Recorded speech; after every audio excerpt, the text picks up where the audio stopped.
Chapter 48 of History of the World War by Francis March and Richard Beamish. Is in the public domain. Chapter 48 Battles in the Air. He who conquers the fear of death is master of his fate. Upon this philosophy 50,000 young men of the warring nations went forth to do battle among the clouds. The story of these battles is the real romance of the World War. In 1914 no one had ever known, and history had never recorded, a struggle to the death in the air. When the war ended a new literature of adventure had been created, a literature emblazoned with superb heroisms, with godlike daring, and with such utter disdain of death that they were raised out of the olden ranks of the mere earth crawling mankind and became supermen of the air. Some of these heroic names became household words during the war.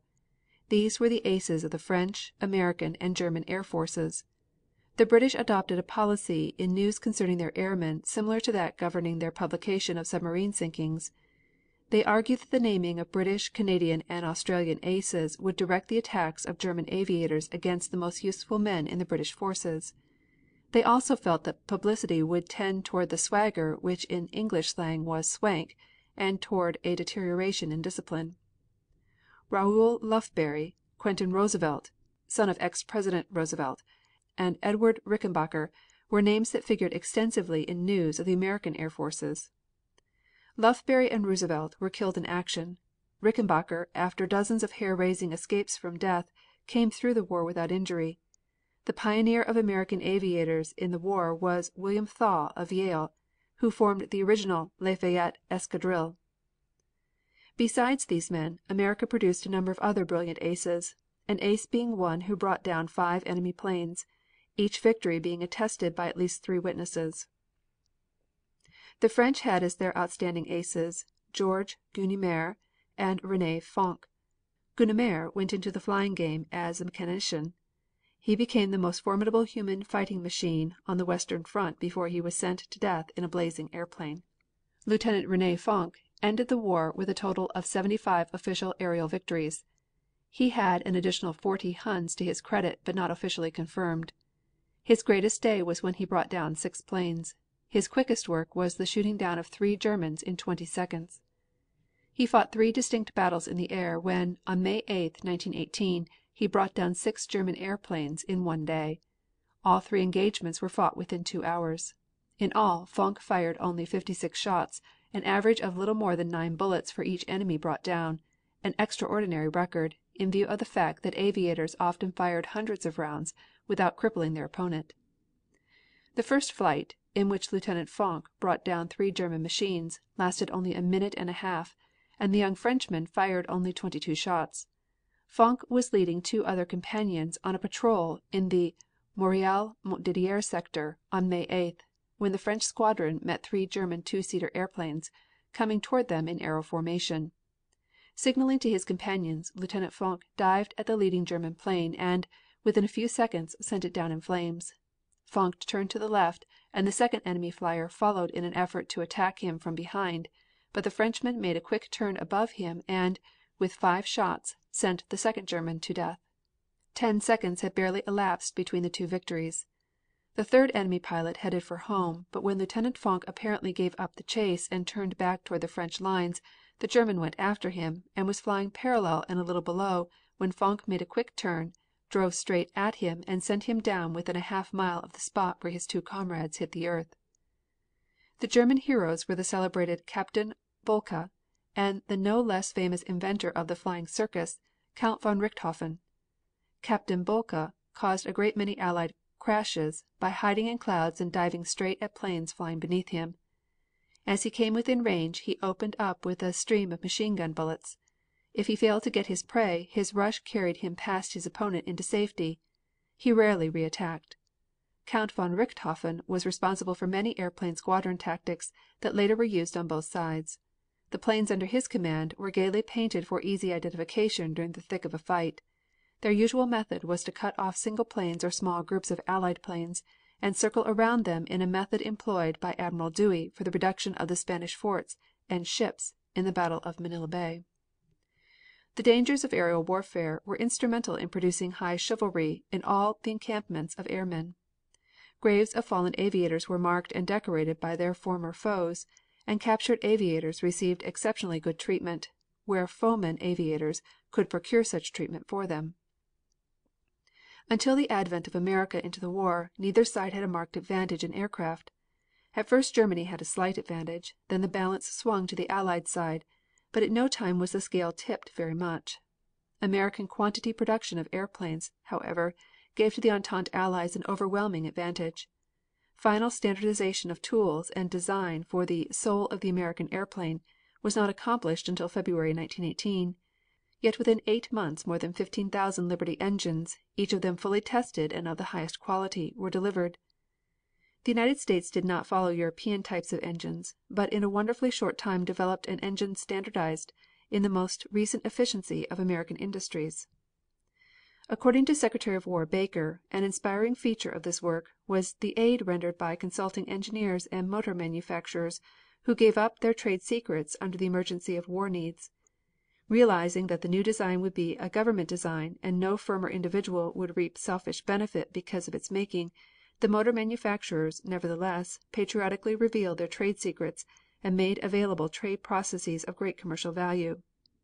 These industries also contributed the services of approximately 200 of their best draftsmen. Parts of the first engine were turned out at 12 different factories, located all the way from Connecticut to California. When the parts were assembled, the adjustment was perfect and the performance of the engine was wonderfully gratifying. 30 days after the assembling of the first engine preliminary tests justified the government in formally accepting the engine as the best aircraft engine produced in any country. The final tests confirmed the faith in the new motor. British and French machines as a rule were not adapted to American manufacturing methods. They were highly specialized machines, requiring much handwork from mechanics who were, in fact, artisans. The standardized United States aviation engine, produced under government supervision, said Secretary of War Baker, was expected to solve the problem of building first class, powerful, and yet comparatively delicate aviation engines by American machine methods, the same standardized methods which revolutionized the automobile industry in this country. The manufacture of de Havilland airplanes equipped with Liberty motors was a factor in the war.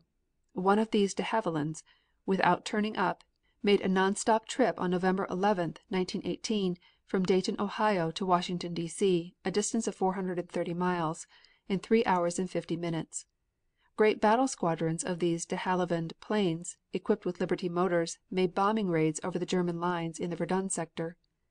Others operated as scouting and reconnaissance planes and as spotters for American artillery. In the period from September 12th to 11 o'clock on the morning of November 11th, the American aviators brought down 473 German machines. Of this number, 353 were confirmed officially. Day bombing groups, from the time they began operations, dropped a total of 116,818 kilograms of bombs within the German lines. Bombing operations were begun in August by the 96th Squadron, which in 5 flying days dropped 18,080 kilograms of bombs. The first day bombardment group began work in September. The group included the 96th, the 20th and 11th Squadrons. The 166th Squadron joined the group in November. In 12 flying days in September the bombers dropped 3,466 kilograms of bombs. In 15 flying days in October, 46,133 kilograms, and in 4 flying days in November, 17,979 kilograms. On November 11th, the day of the signing of the armistice, there were actually engaged on the front 740 American planes, 744 pilots, 457 observers, and 23 aerial gunners. Of the total number of planes, 329 were of the pursuit type, 296 were for observation, and 115 were bombers. In addition, several hundred planes of various types were being used at the instruction camps when the war ended. America, although the last of the great nations to embark upon a great aircraft production program, was the birthplace of the airplane, the Wright brothers being the undisputed inventors of the modern type. Wilbur and Orville Wright made their first experiments in flying at Kitty Hawk, North Carolina. Their first attempts were of a gliding nature and were accomplished by starting from the top of a dune or sandhill, the operator lying full length face downward on the under plane of the machine. During these experiments they succeeded in flying 600 feet. Their first flight with an airplane driven by a motor was on December 17, 1903, when they succeeded in flying about 270 yards in 59 seconds. The machine was driven by a 16 horsepower motor. Santos-Dumont was one of the early pioneers in aeronautical experiments. After showing a marked talent with balloons, he turned his attention to heavier than air machines, and in 1906 created a world's record in a flight of 230 yards at a speed of 25 miles an hour. In 1907 Henry Farnham made a half circular flight in a Voisin biplane, using a 50 horsepower motor, returning to his starting point. About this time a flight of 9 minutes and 15 seconds was recorded by Delagrande on a Voisin constructed biplane. The first previously announced public flight was made on July 4, 1908, by Glenn H. Curtiss at Hammondsport, New York, and was witnessed by a number of New Yorkers who had gone to Hammondsport to see the flight. In the winter of 1913 14, Mr. Rodman Wanamaker gave Glenn H. Curtiss a commission to build a flying boat which would fly across the Atlantic. Commander Port was brought from England, and he, with Mr. Curtiss, worked out the designs for a flying boat much larger than any previously built, and fitted with 2 motors instead of 1. As entirely separate power plants would be used, one motor would naturally run somewhat faster than the other, and it was freely predicted that the machine could not be handled. The first trial, however, proved that it would not only fly, but that after it was once in the air, one motor could be slowed down and even stopped, and the machine continue to fly. This machine was the forerunner of the seaplane, used by the American, British and other navies in the war, although somewhat changed in detail. The beginning of the war stopped the transatlantic experiments, and this machine found its way into the British Navy. It was christened the America, and the larger flying boats or seaplanes, which are now being built and used by the British and American navies, are still known as the America or Super American type. At first fighting operations were carried out by individual aviators or comparatively small squadrons, but the battles of March, 1918, witnessed the definite development of larger squadrons, maneuvering as effectively as bodies of cavalry, and in massed formation attacking infantry columns. The possibilities of the new aerial arm were further demonstrated in the creation of a barrage as effective as that of heavy artillery for the purpose of holding back advancing bodies of infantry. In the first days of the German offensive there took place an aerial battle which up to that time was unique in the annals of warfare. It was a battle not merely for the purpose of gaining the mastery of the air, but to aid Allied infantry and artillery in stemming the tide of the German advance. And when the drive finally slowed down and came to a halt in Picardy, the Allied airmen had undoubtedly contributed largely to the result. During March 21st and 22nd, 1918, the opening days of the great German drive, there was comparatively little aerial activity. The aviators of both sides were preparing for the impending battle, which actually began on the morning of the 23rd and lasted all that day and the day following. The story of the air battle of March 23rd 24th reads like one of the most extraordinary adventure tales ever imagined. The struggle began with squadrons of airplanes ascending and maneuvering as perfectly as cavalry.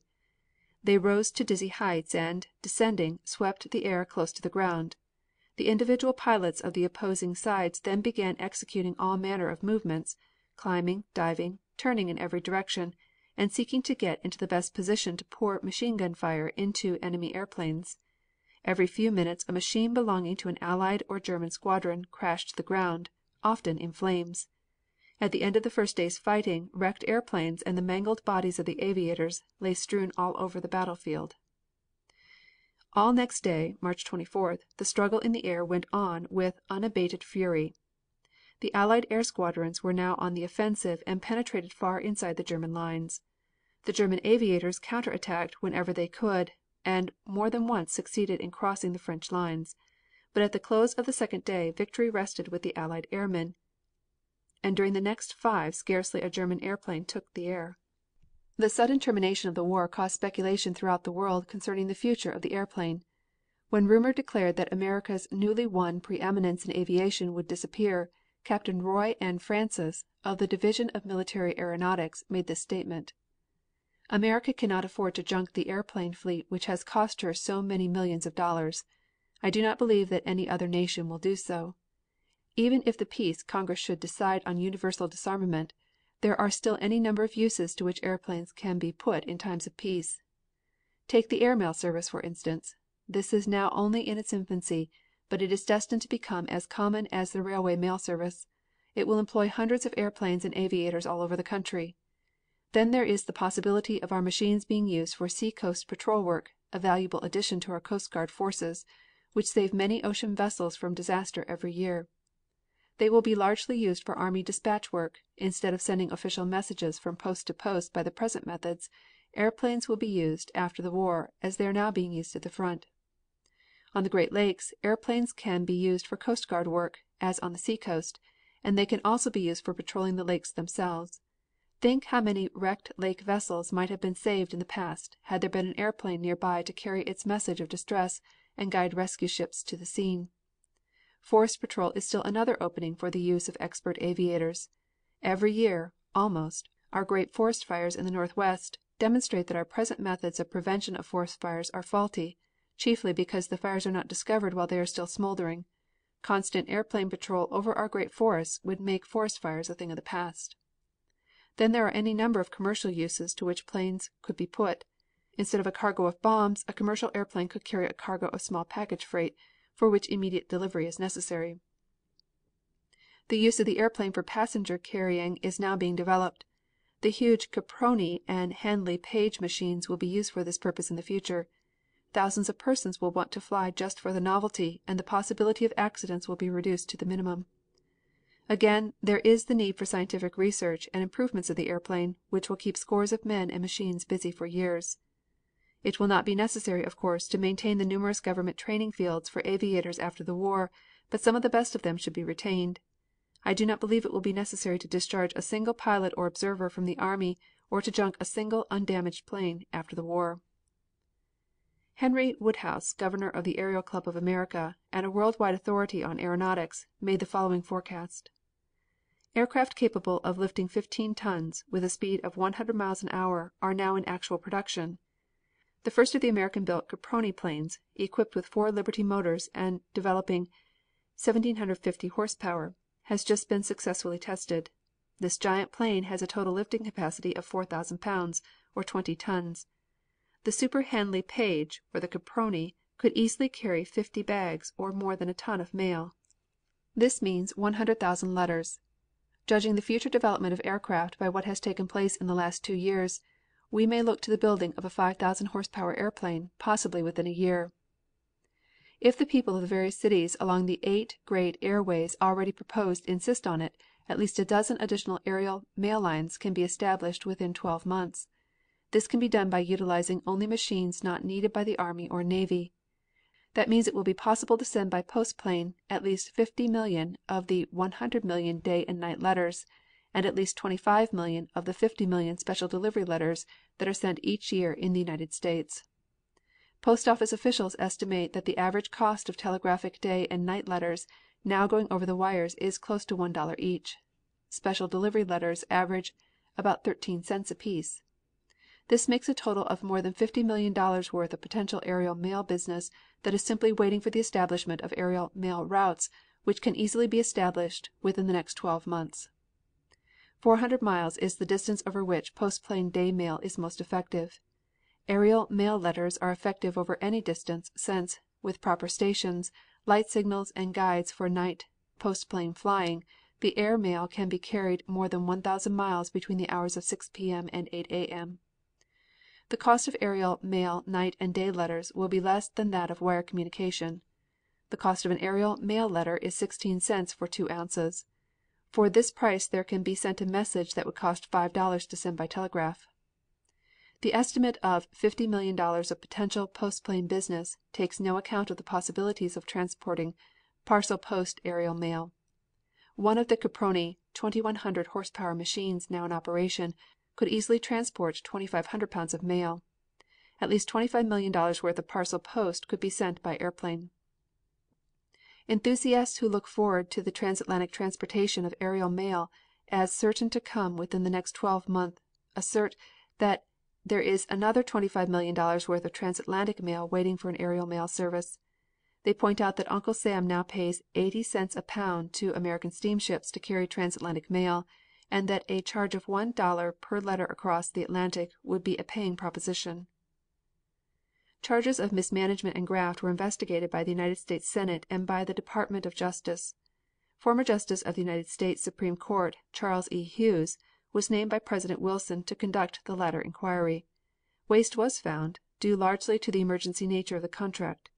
Justice Hughes recommended that Colonel Edward Deeds, of the United States Signal Corps, be tried by court martial for his connection with certain contracts, and recommended that several other persons be tried in the United States courts. Justice Hughes and the Senate Investigation Committee gave their unqualified approval to the management of America's aircraft production by John D. Ryan. Mr. Ryan resigned his charge as head of the Aircraft Production Board in November, 1918. His last public announcement was the invention of an aerial telephone by which the commander of a squadron standing on the ground could communicate with aviators flying in battle formation. Chapter 48.